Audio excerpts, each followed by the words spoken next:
इस क्वेश्चन में आपको 2006, 2007 और 2008 इन तीनों वर्ष के प्रॉफिट दे रखे हैं। तो ये जो नेट प्रॉफिट्स आपको दिए हैं इनको मैं लिख रहा हूँ।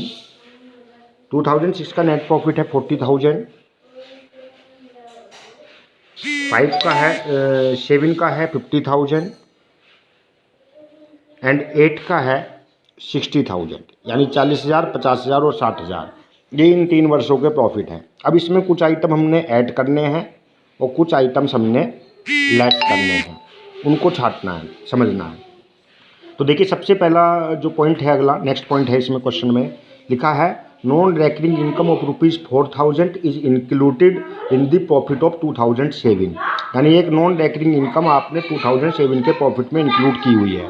तो जो कि मैंने पहले भी बताया था, नॉन रेकरिंग इनकम को लेस कर देंगे तो इसको लेस में लिखेंगे non recurring income, non recurring income. और ये केवल 2007 के प्रॉफिट में है, तो केवल 2007 में लेस करनी है। कितनी अमाउंट है इसकी बेटा? ये है 4,000, 4,000 रुपया। तो ये 4,000 रुपये आपको लेस करने हैं, ठीक है। इसके बाद नेक्स्ट आइटम है कि profit of 2006 had been reduced by ₹6,000 because goods were destroyed by fire.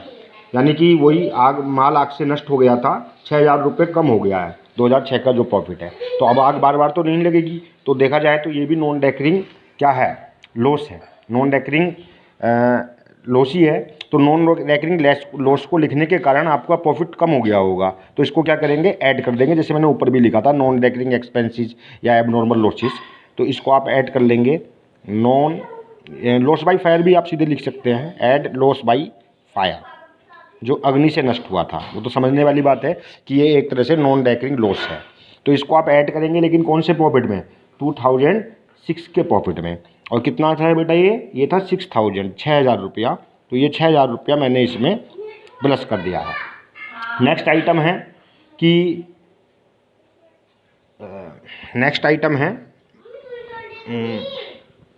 Item number 4, goods have not been insured, but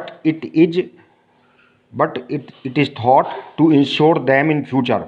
The insurance premium is estimated at ₹400 per year। मतलब अभी तक हम माल का बीमा नहीं कराते थे, लेकिन जब दुकान में आग लग गई तो हमारी आंखें खुल गई कि हमें बीमा कराना चाहिए था। तो अब हमने इंश्योरेंस कराना है, और जब हम इंश्योरेंस कराएंगे तो इंश्योरेंस का प्रीमियम देना पड़ेगा।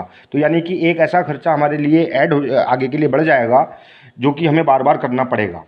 तो यानी ऐसा कोई भी खर्चा जो अभी तक हम नहीं कर रहे थे और वो खर्चा जेन्युइन है और उसको करने से कोई बेनिफिट हो रहा है बिजनेस को, तो वो खर्चा ठीक है। तो उस खर्चे को जब हम फ्यूचर में लिखेंगे, कितने रुपए का है वो? 400 रुपये का इंश्योरेंस प्रीमियम है। तो उससे फ्यूचर में हमारा प्रॉफिट क्या हो जाएगा? कम हो जाएगा कि बढ़ेगा?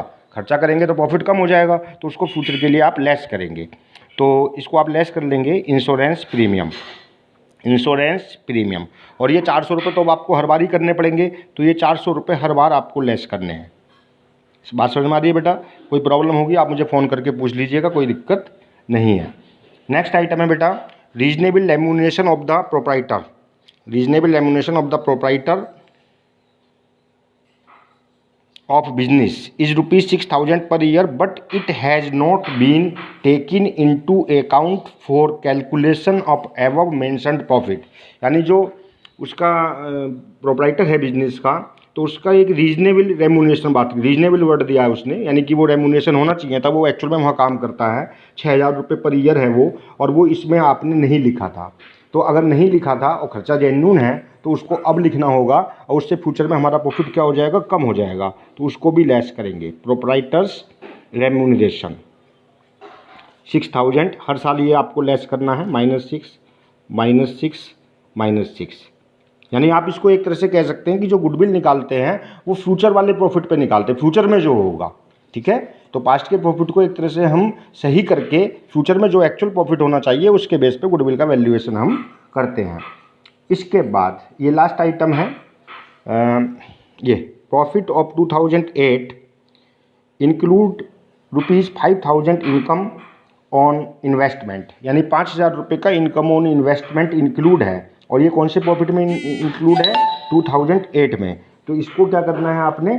इसको करना है लेस, क्या करना है इसको, लेस करना है। चूँकि इनकम ऑन इन्वेस्टमेंट मैंने ऊपर भी लिखा था कि हम बिजनेस का वैल्यूएशन करते हैं गुडविल का, ना कि इन्वेस्टमेंट का। भाई एक बात समझिए, किसी की दुकान है कपड़े की, और कपड़े की दुकान पे उसको रोज़मर्रा में जो वो सेल करता है, उस सेल को करने से पूरे साल में जो प्रॉफिट हुआ 10 लाख रुपए हुआ। अब उसके पास कहीं से 50 करोड़ रुपए आ रखे हैं पुराने, है ना, पेरेंट्स से मिले हुए हैं, उसने 50 करोड़ रुपए इन्वेस्टमेंट कर रखे हैं, तो 5 करोड़ रुपए की उसको हर साल इनकम वहाँ से हो रही है इन्वेस्टमेंट से।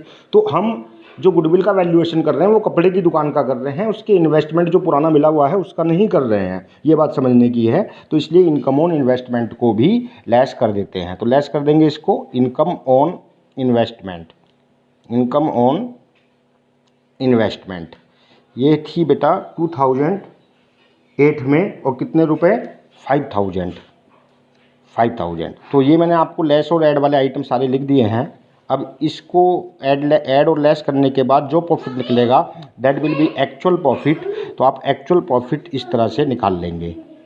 जब एक्चुअल प्रॉफिट्स निकल जाएगा, कितना आएगा, देखिए 40,000 रुपये था, 6,000 जोड़ दिए 46,000 हो गया, और 46 में से 6 कम करे तो कितने बचे, 40, और 400 कम करे तो ये बचे 39,600। ये एक्चुअल प्रॉफिट हुआ बिजनेस का।